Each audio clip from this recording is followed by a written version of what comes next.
Bienvenue dans votre émission Autrement dit. Nous vous retrouvons avec plaisir, comme chaque semaine, Eddie Michel, Samuel et moi-même, afin d'échanger sur la parole de Dieu. Nous poursuivons notre étude du livre de Proverbes, plus précisément les chapitres 25, 26 et quelques versets du chapitre 27, que nous vous invitons d'ailleurs à lire chez vous, chers amis, afin d'échanger avec nous les réflexions qui vont suivre. Alors, le chapitre 27 commence comme suit, je vais lire au verset 2. La gloire de Dieu, c'est de cacher les choses, et la gloire des rois, c'est de sonder les choses. Alors, Eddie Michel, est-ce que selon toi, la gloire de Dieu est différente de celle des hommes parce qu'elle est simplement mystérieuse? C'est vrai qu'on est dans l'incapacité humaine de la comprendre entièrement. Est-ce que c'est ça qui la différencie de la gloire des hommes? Alors, lorsque je lis le texte que tu as lu, Proverbes chapitre 25, verset 2, personnellement, j'ai le sentiment qu'il fait une opposition entre deux êtres. Alors, par gloire, j'ai le sentiment, en lisant le texte, qu'il s'agit de la personne de Dieu, qu'il s'agit de la personne du roi, et il est en train de les opposer. Et effectivement, dans la Bible, on observe que la personne de Dieu est du domaine du mystère. Bien que, effectivement, dans la Bible, on observe que Dieu se révèle quand même à l'homme. Mais le Dieu de la Bible, il y a un aspect de son être, de sa personne, que nous ne connaîtrons pas. Maintenant, il faut aussi que nous l'acceptions, parce que cet être, il est quand même notre créateur, il est le créateur du monde. Et même par rapport à l'environnement que Dieu a créé pour nous, nous ne connaissons pas tout. Donc, même si, bien que la science augmente, bien que nous ayons des domaines de compétences qui nous permettent de mieux connaître Dieu, c'est vrai, et pour moi, la parole de Dieu demeure quand même l'élément qui nous permettra de mieux le connaître, mais il faut que l'on accepte, oui, qu'il y a une opposition entre la personne de Dieu, qui est du domaine du mystère, qui se révèle à nous, mais qui en même temps est loin de nous, et puis l'homme que l'on peut connaître, l'homme que l'on peut découvrir, l'homme que l'on peut sonder également. Tout à fait. Alors, Samuel, je me demande pourquoi tant de mystères, justement. Eddie Michel évoque le mystère autour de Dieu. Pourquoi tant de mystères, finalement, autour de Dieu, puisque nous sommes amenés à connaître sa personne? Est-ce que ce mystère ne joue pas en quelque sorte en sa défaveur, puisque certaines personnes pourraient se cacher derrière en disant « je ne comprends pas, c'est trop mystérieux, j'y crois pas ». Ce que nous devons connaître de Dieu, Dieu nous le fait connaître, ce qu'on doit connaître de lui. Comme le disait Eddie Michel, il y a un mystère effectivement autour de la personne de Dieu, mais ce que nous devons connaître de lui, c'est son amour, le fait qu'il est prêt à nous sauver lorsque le péché a fait son apparition dans le monde. Mais il est vrai que ce qui fait la grandeur de Dieu, ce qui fait qu'il a une dimension transcendante, c'est qu'il est insondable. Il y a quelque chose de supérieur, quelque chose d'assez indicible qui fait qu'il est au-dessus des hommes. Et Dieu on peut considérer que c'est effectivement un roi, le roi des rois. Et puis il y a les rois humains. Par contre, eux, Dieu leur demande d'être dans la transparence et ils se prêtent à l'examen. Mais on ne peut pas examiner Dieu.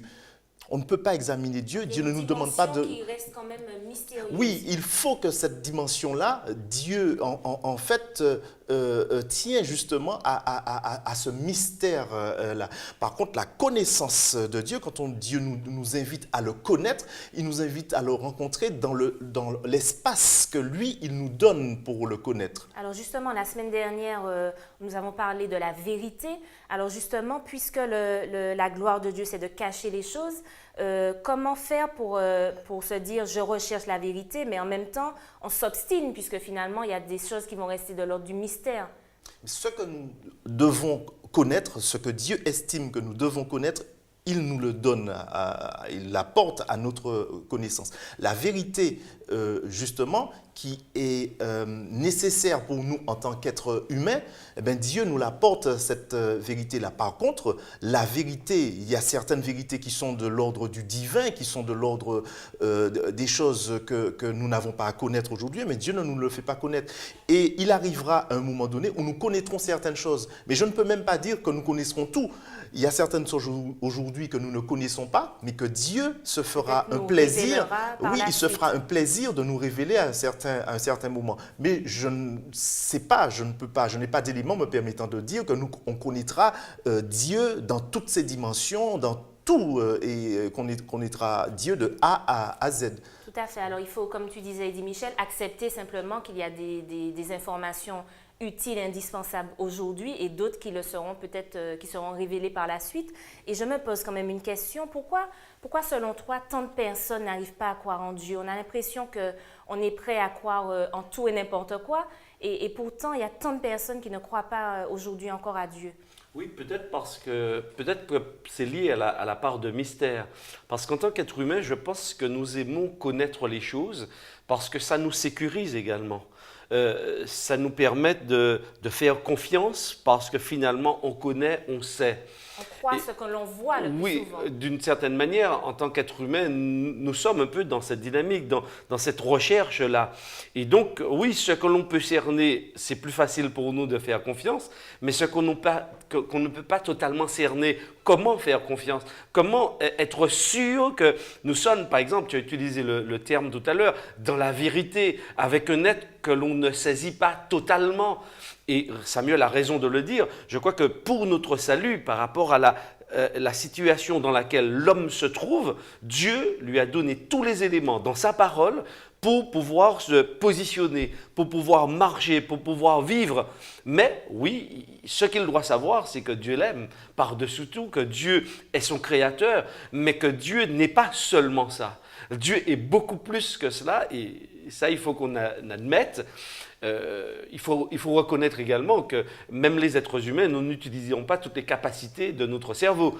Donc ça veut dire que très certainement, lorsque Dieu reviendra, lorsque nous vivrons avec lui, il y aura des capacités que nous aurons qui nous permettront aussi de mieux le connaître. D'accord, donc tu penses que le péché nous empêche clairement d'accéder à une certaine part de notre dimension de la vérité. Oui, tout à fait. Et ça, c'est effectif. Ça se vérifie dans le texte biblique, oui. D'accord. Alors, Samuel, justement, est-ce que tu penses que le mystère qui est autour de Dieu n'est pas finalement pour nous obliger en quelque sorte, puisqu'on a un peu de mal, donc j'utilise le verbe obliger, à rester humble? Oui, c'est une manière certainement de rester humble par rapport à la grandeur de Dieu. Mais nous savons aussi parallèlement que malgré cette grandeur, malgré la royauté de Dieu, cet être supérieur-là nous fait l'honneur de partager sa gloire future, puisque l'objectif de Dieu pour nous, son projet pour nous, c'est justement de nous glorifier plus tard, puisque après cette vie sur terre, le projet de Dieu final, c'est la glorification pour les êtres humains. Tout à fait. Donc soyons donc patients simplement. Voilà. Patients, mais il faut comprendre aussi une chose dans le texte biblique. À certains moments, Dieu a voulu se révéler. Et lorsqu'il s'est révélé, les êtres humains ont eu peur. Alors, je me souviens par exemple dans Exode chapitre 19, lorsque Dieu a parlé au peuple d'Israël, il a couru, il a dit à Moïse, écoute, on veut plus que toi tu sois l'intermédiaire entre Dieu et nous, mais nous on veut pas. À d'autres moments, par exemple, lorsqu'Ésaïe, il a même pas vu Dieu. Mais il a dit, moi, malheur à moi, mes yeux ont vu l'Éternel et je suis un homme perdu. Lorsque Moïse a compris qu'en fait, il s'adressait à Dieu lors du buisson ardent, Dieu lui a dit, ôte tes pieds, et Moïse, à la limite, se cachait.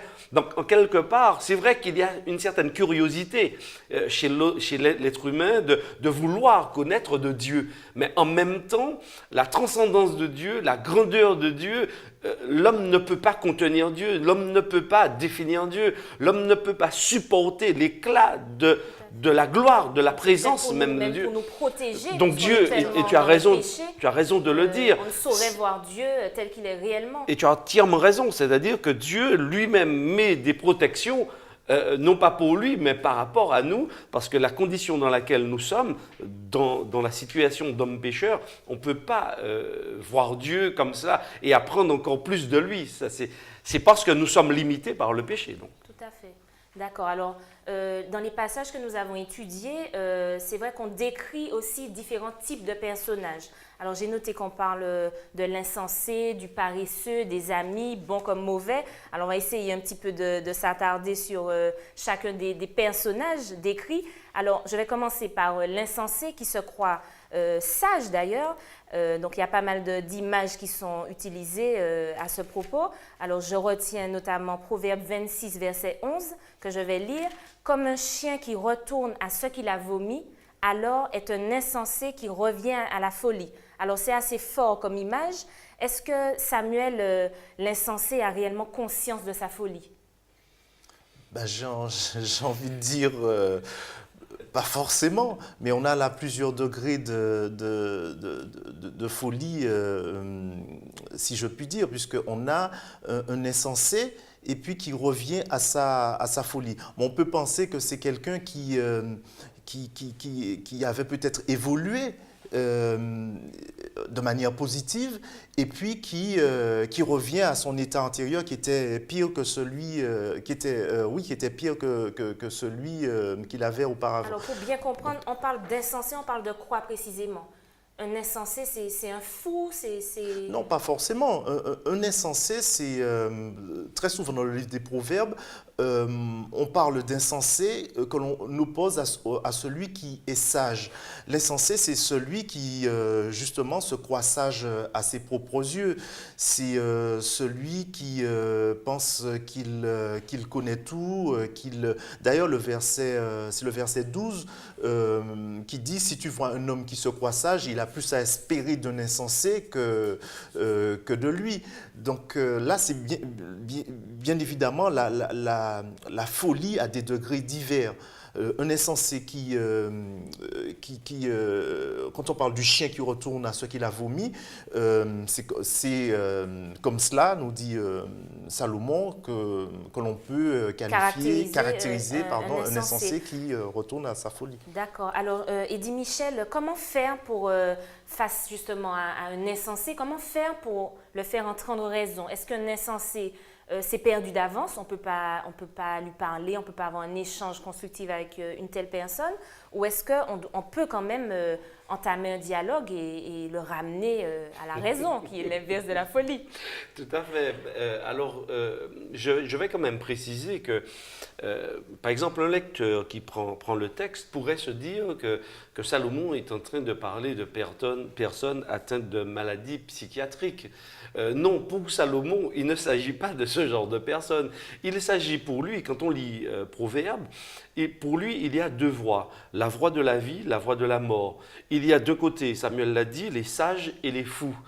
Les insensés font partie, pour Salomon, de ceux qui sont dans leur voie et qui estiment que leur voie est celle de la vie. Maintenant, le sage, pour Salomon, c'est celui qui entend la voix de Dieu, qui sait se détourner de sa mauvaise voie et qui rentre dans le projet de Dieu. Mais celui qui entend la voix de Dieu et qui persiste dans sa voie, pour lui, c'est un insensé, c'est un fou, parce qu'il pense que là où il est bien, il pense qu'il est sur la voie du bonheur, et donc il pense qu'il va vivre dans cette voie. Or, Salomon dit non, mais il va mourir, son issue mène à la mort, c'est ça que Salomon dit. Et donc, bien évidemment, on se pose la question, s'il y a de telles personnes, c'est-à-dire celles qui ne veulent pas entendre raison, comment les interpeller, comment faire en sorte que ces personnes sortent de leur voie? Je crois que nous ne pouvons rien faire. La seule chose à faire, c'est de les interpeller pour qu'à un moment donné, elles aient un brin de lucidité, qu'elles aient suffisamment d'humilité pour pouvoir reconnaître que c'est la voix de Dieu qui les appelle pour changer de direction. Mais le problème, c'est que si, comme Salomon le dit, il se croit sage dans sa voie, en fait, on ne peut rien pour lui. Parce que, comme Samuel l'a expliqué tout à l'heure, il va retourner, si tu l'interpelles, s'il n'est pas convaincu, s'il n'est pas suffisamment humble, il va retourner à sa condition et il va s'enfoncer dans sa folie. Tout à fait. Alors, je me demande, même s'il n'y a pas un danger face à ces personnes, en quelque sorte, Samuel, est-ce que tu penses qu'on doit se protéger au contraire de ces personnes, puisqu'on pourrait peut-être, je dirais, pour les plus faibles, de façon un peu... est-ce que pour les plus faibles, ce serait dangereux d'être en contact avec un insensé parce qu'il pourrait se laisser influencer tout simplement? Il y a un danger dans certains cas parce qu'il y a des insensés. C'est pour ça que c'est très bien qu'Eddie Michel ait expliqué qu'il ne s'agit pas de personnes qui ont des troubles ou des maladies psychiatriques. Il y a des insensés qui sont des beaux parleurs. Il y a des insensés qui maîtrisent le verbe.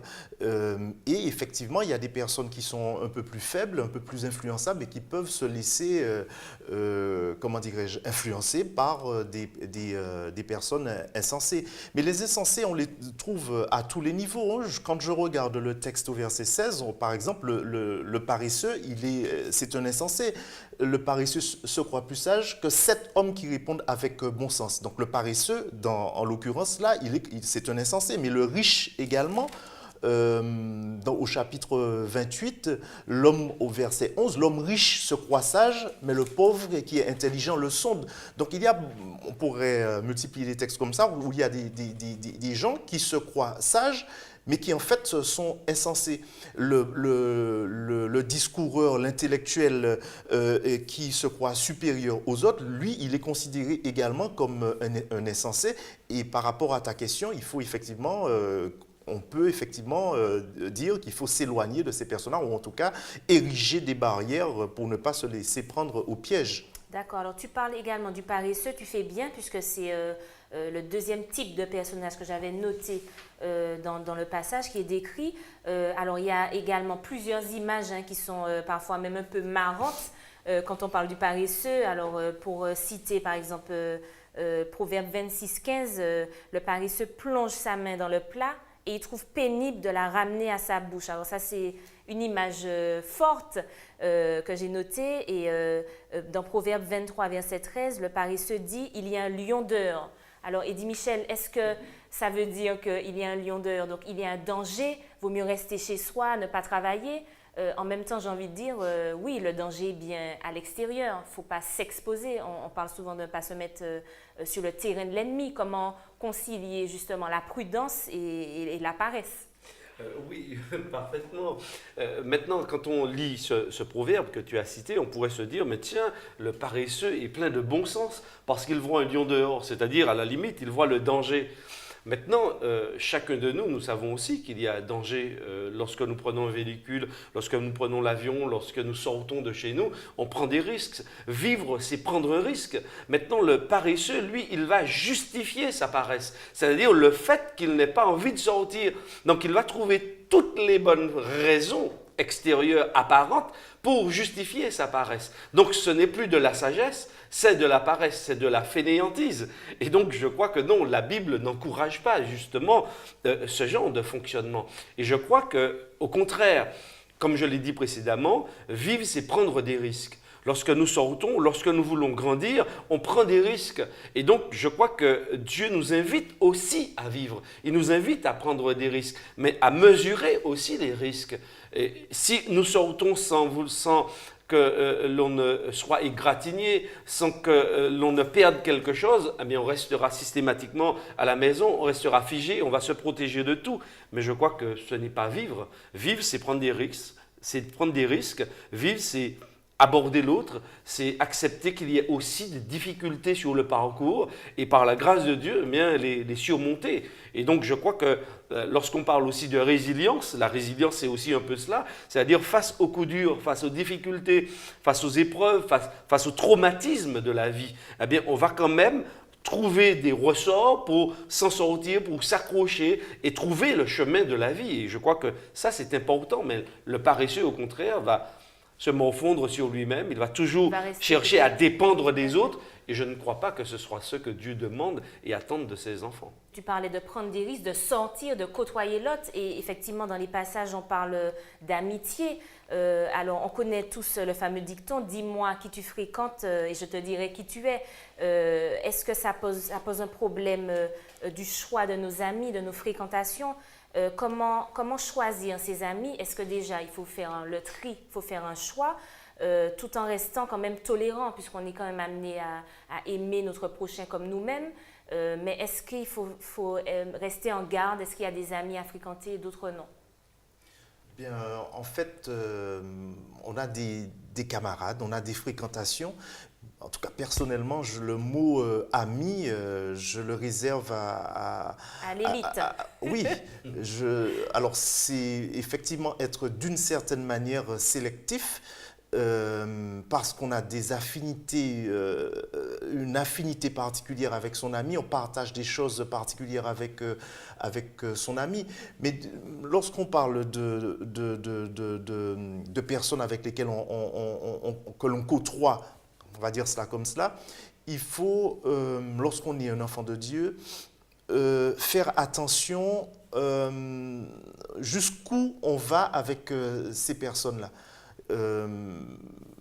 Voilà, il faut faire attention à cela parce que un ami a une influence sur nous et nous, on a une influence sur elle. Et là, en l'occurrence, je m'attarde sur l'influence que cette personne-là peut avoir sur nous. On peut également aborder l'autre en disant la personne ne va pas déteindre sur moi, mais moi, au contraire, je vais lui apporter la parole, la vérité. Oui, on peut effectivement, avec l'aide de l'esprit, accompagner quelqu'un, lui apporter le message, la faire évoluer parce que la personne est réceptive, parce que cette personne-là, de par l'amitié, de par la relation qu'il y a quelque chose, il y a une forme d'osmose, il y a une écoute, etc. Mais s'il n'y a pas d'écoute, si cette personne ne nous emmène que dans des chemins de traverse, si comment dirais-je, ces loisirs ne sont pas en adéquation avec les nôtres, à un moment donné, il faut pouvoir choisir. Et ça ne veut pas dire qu'il faille mettre cette personne-là de côté, mais je considère que cette personne-là n'est pas... c'est pas vers cette personne-là, par exemple, que j'irai si j'ai un problème, si je dois partager quelque chose qui est de l'ordre de l'intime. Voilà, je réserve ça à un ami ou voilà. D'accord, alors je comprends bien. Et dit Michel, comment un ami doit se comporter, puisque dans le verset 5 et 6 de Proverbe 27, on parle, si je ne me trompe pas, de la réprimande ouverte. Alors je peux lire mieux vaut, Proverbe 27, verset 5, mieux vaut une réprimande ouverte qu'une amitié cachée. Donc est-ce que ça veut dire qu'un ami, un vrai ami, doit également nous dire tu es dans l'erreur, nous réprimander? Je pense que de mon point de vue et à la lecture justement de la Bible, je crois qu'un ami se comporte avec nous comme un frère. Un ami, c'est quelqu'un qui aussi nous dit la vérité, qui sait nous la dire, parce que nous avons des liens, nous avons tissé une relation, et cette relation est en principe stable et solide. Eh bien, si elle est solide, on doit pouvoir aussi se regarder dans les yeux et se dire les vérités. Et j'ai bien aimé l'un des textes qui est cité ici. Il est dit au verset 6, un ami qui vous blesse vous prouve par là sa fidélité. C'est vrai, parfois la vérité, elle blesse. Mais il ne cherche pas parce qu'on sait que cette personne, elle ne le fait pas par intérêt, elle ne le fait pas pour nous blesser, elle ne le fait pas pour nous détruire. Mais cette vérité peut aussi parfois nous faire du mal. Eh bien, je comprends parfaitement la parole de Salomon.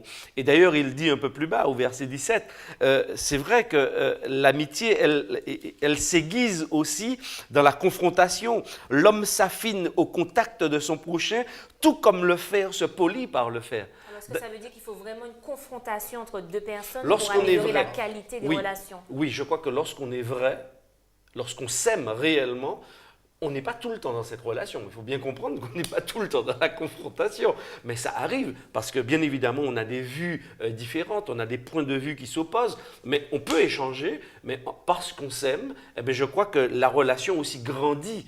De toutes les façons, même au niveau du couple aussi, ça arrive. On fonctionne dans une autre relation, mais aussi dans une fraternité, dans un lien solide. Mais parfois, il y a des confrontations.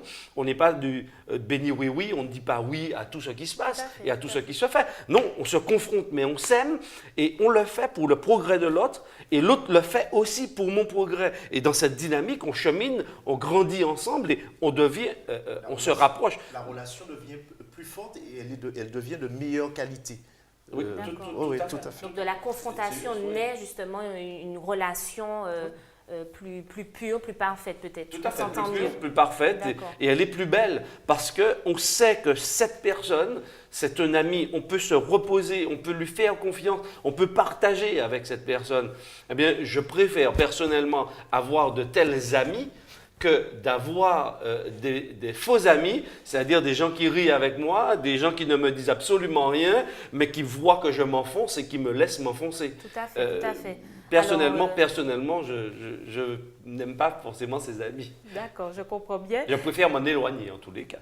Tu as bien raison, dit Michel. Alors, on a également une citation que j'aimerais partager avec vous, qui n'est pas biblique. Hein. Là, c'est couramment, j'ai déjà entendu dire qu'on dit que les gens intelligents gardent leurs amis près d'eux et leurs ennemis encore plus près. Plus près encore. Alors, qu'est-ce que ça signifie? Est-ce que vous êtes d'accord avec ce mode de fonctionnement? Samuel, est-ce que tu penses qu'il faut garder nos amis encore plus près de nous? Les ennemis. Nos ennemis, pardon, encore plus près de... Ça paraît tellement fou que j'ai du mal à le dire, mais est-ce que tu penses que nos amis doivent rester encore plus près? Pas faire une étude du texte pour en parler. Bon, enfin, effectivement, avoir ses amis près de soi, d'accord. Bon, je pense que l'auteur de ce texte-là veut dire simplement avoir un œil sur ses ennemis pour s'en prémunir, pour s'en préserver, pour bien voir d'où viennent les attaques. Je pense que c'est cela. Mais ce que je retiens surtout, c'est de toujours garder ses amis à côté de soi, cultiver l'amitié. La fidélité en amitié, pour moi, c'est essentiel. Et puis, c'est pas la peine d'avoir 36 000 amis, mais d'avoir quelques-uns ou même un seul, et puis savoir qu'on peut compter sur lui ou sur eux s'il y en a deux, par exemple. D'ailleurs, il me semble que c'est dans Proverbe où on dit que celui qui a beaucoup d'amis les a pour son malheur. Tout à fait. Donc, voilà. Alors, est-ce que ça rejoint un petit peu, dit Michel, ce qu'on retrouve dans Matthieu 1, verset 16, quand Jésus dit qu'il nous envoie comme des brebis au milieu des loups? Est-ce que ça veut dire qu'on est comme des brebis, qu'il y a des loups, il y a des ennemis, il faut toujours faire attention, être vigilant? Je crois que Salomon nous invite à craindre Dieu, à aimer Dieu, mais à être conscient aussi du monde dans lequel on vit. Et le monde dans lequel on vit, c'est un monde hostile parce que Satan, il est là, il est réel. Et donc, il va chercher à mettre des pièges, à mettre des difficultés sur notre cheminement, dans notre cheminement avec Dieu. Et il va chercher à entraver cette route. Et donc, je crois qu'il faut être vigilant. Maintenant, il ne faut pas non plus être paranoïa. C'est-à-dire voir le mal partout, voir les difficultés partout, voir celui qui m'en veut. Donc, on est véritablement dans une maladie mentale. Je ne pense pas que la Bible nous invite à faire cela. Mais elle nous invite au contraire à être vigilants, à être prudents. Et justement, je pense que dans certaines entreprises, pour revenir un peu à la question précédente, j'observe que il y a certains opposants aux chefs d'entreprise. Et parfois, ce sont des hommes qui sont dans des syndicats, mais on leur donne des postes très importants, un peu pour les avoir sous la main, pour les contrôler. Donc peut-être aussi, c'est dans ce sens le proverbe. Tout à fait. Alors voilà, donc effectivement, je vous remercie pour cet échange. Donc nous avons vu derrière le masque, donc soyons donc vigilants, restons authentiques et faisons attention justement à nos fréquentations et à déceler ceux qui se cachent derrière le masque. Donc je vous remercie pour votre fidélité. Nous vous donnons rendez-vous la semaine prochaine.